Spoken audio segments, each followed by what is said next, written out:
Daisy ने अपने घर पर क्रिसमस पार्टी होस्ट की थी और बहुत देर से वो अपने दोस्तों का इंतजार करते करते बोर हो गई थी। थोड़ी देर बाद उसके 4 दोस्त कैरोलिन, रिबेका, जॉन और एरिक फाइनली उसके घर आ गए।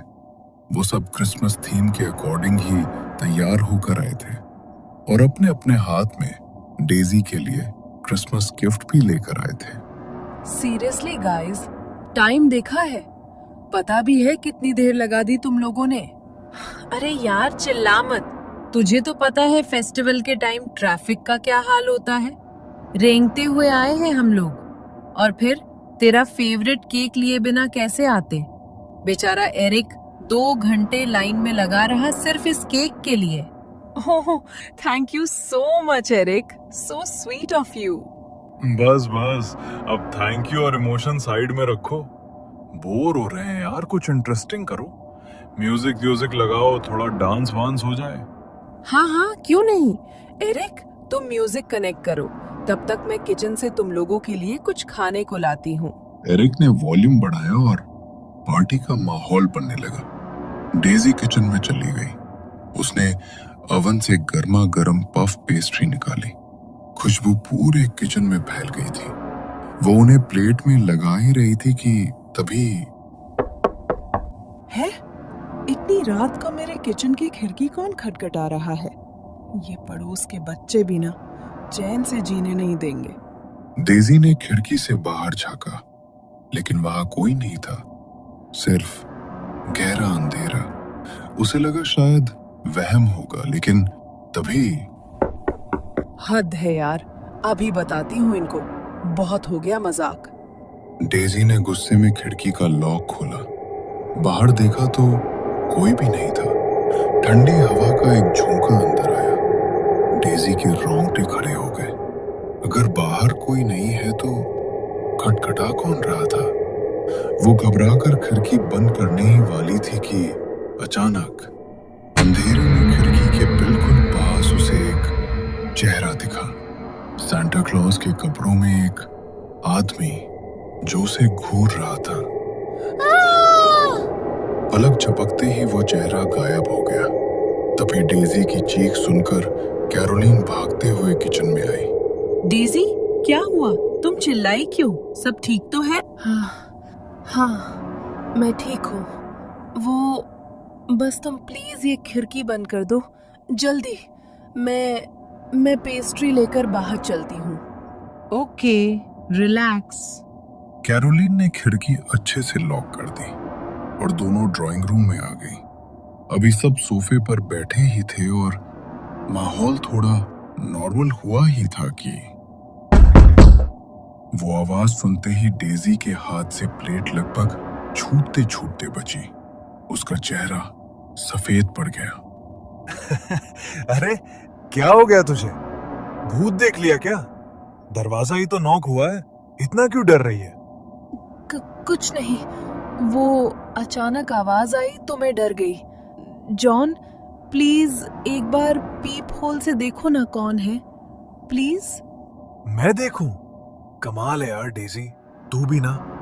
अच्छा रुक, देखता हूँ कौन है। जॉन मस्ती में चलते हुए दरवाजे तक गया। उसने पीप होल से आंख लगाकर बाहर देखा। बाहर वही आदमी खड़ा था, लाल कपड़ों में, लंबी सफेद दाढ़ी। वही सैंटा जिसे डेजी ने खिड़की पर देखा था। देखा तुमने? कौन है बाहर? अरे अपना सैंटा है भाई। लगता है रास्ता भटक गया है या हमारे साथ पार्टी करना चाहता है। रुको, इसे भी अंदर बुला लेते हैं, महफिल जम जाएगी। क्या? सैंटा? नहीं जॉन, खबरदार जो दरवाजा खोला। जॉन प्लीज नहीं। लेकिन डेजी की चेतावनी जॉन के कानों तक पहुंचने से पहले ही उसने कुंडी घुमा दी। दरवाजा खुलते ही वो सैंटा बिना पूछे सीधा अंदर आ गया और इत्मीनान से सोफे पर जाकर बैठ गया, जैसे ये उसी का घर हो। Merry Christmas, merry Christmas. अरे वाह, इस पार्टी में मेरी ही कमी थी क्या? लो जी, सैंटा आ गया। अब बताओ सांता के बिना भला क्रिसमस की पार्टी पूरी कैसे हो सकती है ना? बाकी सब तो ऐसे चिल थे जैसे कोई पुराना जिगरी दोस्त आया हो, लेकिन डेजी, उसकी तो जान हलक में अटकी हुई थी। वो सांता उसे ऐसे घूर रहा था जैसे शिकार को ताड़ रहा हो। डेजी के दिमाग में बार बार वही खिड़की वाला सीन फ्लैश हो रहा था। क्या बात है डेजी, चेहरे का रंग क्यों उड़ा हुआ है? तुम्हें देखकर तो लग रहा है जैसे तुमने कोई भूत देख लिया हो। एक मिनट ब्रो, हमने तो अभी अपना इंट्रोडक्शन भी नहीं दिया। तुम्हें इसका नाम कैसे पता? मुझे सिर्फ डेजी का नहीं, तुम सबकी कुंडली पता है। शायद तुम लोग भी मुझे जानते हो, या शायद मैं कोई बहरूपिया हूँ। ओहो बस कर यार, मुझे पक्का यकीन है तू हमारे कॉलेज का ही कोई बंदा है। ये सस्पेंस वाला ड्रामा बंद कर, हम नहीं डरने वाले तेरी इन डरावनी बातों से, समझे बच्चू? तुम समझदार लगती हो। अफसोस, हर कोई तुम्हारे जितना लकी नहीं होता। ज्ञान मत बांट मिस्टर सांता। तू ये बता गिफ्ट लाया है या नहीं? अब सांता से मिले हैं तो बिना गिफ्ट लिए तो मैं तुझे जाने नहीं दूंगी। गिफ्ट तो सबके लिए है, लेकिन डेजी के लिए कुछ स्पेशल है। डेजी, तुम अपना गिफ्ट अभी नहीं, सबके जाने के बाद अकेले में खोलना। मैं नहीं चाहता मेरा दिया हुआ तोहफा तुम सबके साथ शेयर करो। क्या? लेकिन क्यों? मेरे लिए स्पेशल क्यों? मैं तो तुम्हें जानती भी नहीं हूँ यार। जानती हो, बहुत अच्छे से जानती हो, और मैं भी तुम्हें रग रग से जानता हूँ। बस अभी पहचान नहीं पा रही हो, लेकिन थोड़ी देर में सब याद आ जाएगा। अरे बस कर सांता भाई, क्यों बेचारी की जान ले रहा है? वैसे भी ये घर में अकेली रहती है, फट्टू है थोड़ी। तू चला जाएगा फिर ये रात भर हमें कॉल कर करके पका देगी कि मुझे डर लग रहा है। अरे तुम लोग कितनी बकबक करते हो यार, बातों के चक्कर में मैं अपना गिफ्ट भूल जाऊं क्या? लाओ सांता, जल्दी निकालो मेरा गिफ्ट। सांता ने अपने थैले से एक एक करके गिफ्ट्स निकाले और कैरोलिन, जॉन और एरिक को दे दिए। सब खुश थे, लेकिन फिर उसने बैग के सबसे नीचे से एक बड़ा सा बॉक्स निकाला। उसका रैपिंग पेपर बहुत पुराना और गंदा लग रहा था, जैसे सालों से कहीं पड़ा हो, और उसमें से एक अजीब सी सड़ी हुई बदबू आ रही थी। छी, ये कैसी गंदी स्मेल आ रही है इसमें से। तुम मेरे साथ कोई भद्दा मजाक कर रहे हो क्या? सीरियसली, मुझे ये सब बिल्कुल अच्छा नहीं लग रहा। डेजी, तुम्हारे अंदर यही कमी है, पेशेंस नहीं है तुम्हें। वो कहावत नहीं सुनी, डोंट जज a book by its cover. लिफाफा गंदा है तो क्या हुआ, अंदर का गिफ्ट तो वही है जिसकी तुम हकदार हो, जो तुम डिजर्व करती हो। लो भाई डेजी, लगता है ये सांता तुझे कुछ ज्यादा ही अच्छे से जानता है। इसे पता है तेरी असलियत क्या है। गाइस, सीरियसली बताओ, ये तुम लोगों का ही कोई प्रैंक है ना? तुम ही लाए हो ना इसे अपने साथ? अरे नहीं पगली, हम लाते तो तुझे बता नहीं देते, और हम ऐसे किसी अजीब नमूने को क्यों लाएंगे? वैसे thank you mister Santa gift के लिए। You are welcome, you are welcome. अच्छा, मेरा काम हो गया, तुम सबसे अगले साल मुलाकात होगी, और डेजी तुमसे बहुत जल्द। क्या जल्द मतलब? डेजी कुछ पूछ पाती इससे पहले ही वो अजीब सा सांता अपनी डरावनी हंसी के साथ अंधेरे में बाहर निकल गया। उसके जाने के बाद थोड़ी देर तो सबने हंसी मजाक किया, लेकिन डेजी का दिल जोर जोर से धड़क रहा था। उसका पूरा ध्यान बस उस सांता की बातों पर था। कुछ देर बाद पार्टी खत्म हुई और दोस्त भी बाय बाय करके निकल गए। जैसे ही सन्नाटा छाया, डेजी का डर दुगुना हो गया। अब वो उस घर में बिल्कुल अकेली थी। सामने वो बदबूदार गिफ्ट रखा था और कानों में सांता की आवाज गूंज रही थी, अकेले में खोलना। आखिर कौन था वो सांता, और इस गिफ्ट में ऐसा क्या है जो वो अकेले में खोलने को बोल गया? यहाँ हॉल में बैठकर तो मुझे बहुत अजीब लग रहा है। एक काम करती हूँ, इसे रूम में ले जाती हूँ, वहीं खोलूंगी। डेजी वो भारी भरकम बॉक्स लेकर अपने बेडरूम में आ गई। कमरे में सन्नाटा था। उसने बेड पर बैठकर कांपते हाथों से रैपिंग पेपर फाड़ना शुरू किया। जैसे ही उसने बॉक्स का ढक्कन हटाया, डेजी की आंखें फटी की फटी रह गईं। उसकी चीख गले में ही अटक गई। उस बॉक्स के अंदर कोई तोहफा नहीं था, बल्कि उसी सैंटा का कटा हुआ सिर रखा था।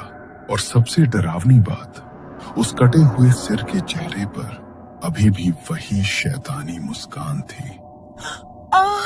नहीं, नहीं। डेजी ने झटके से वो बॉक्स दूर फेंक दिया। वो लुढ़कता हुआ कोने में जा गिरा।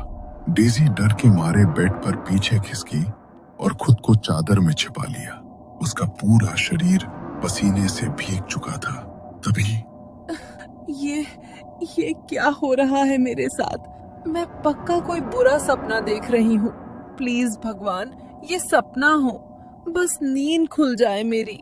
नो डेजी, ये कोई सपना नहीं है, ये हकीकत है मेरी प्यारी डेजी।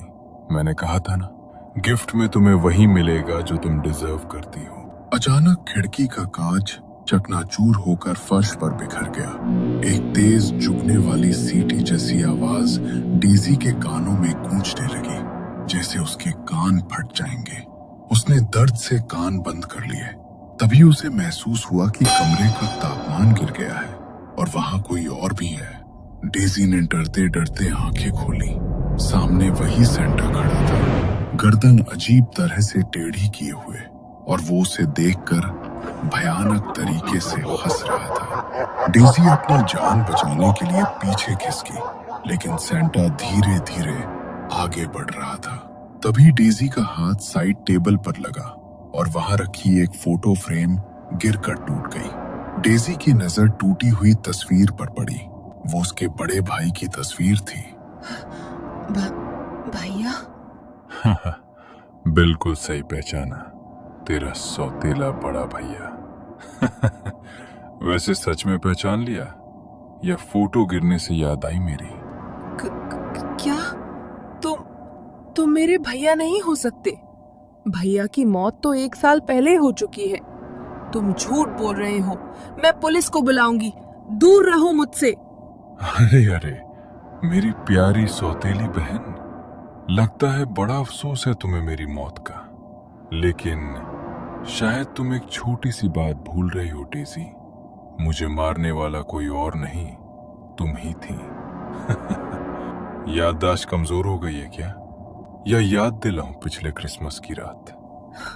देखो, बस बहुत हो गया।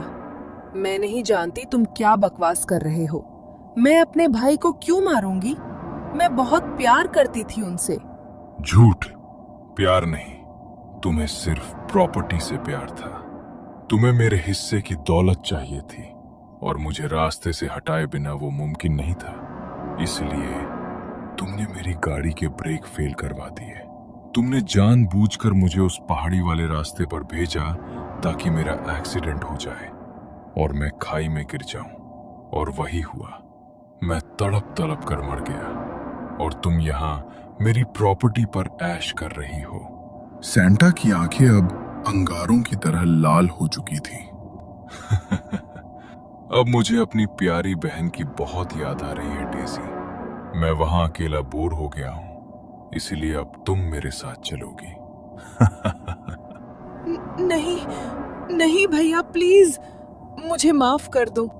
मुझसे बहुत बड़ी गलती हो गई थी। लालच ने मुझे अंधा कर दिया था। मैं बहुत शर्मिंदा हूँ।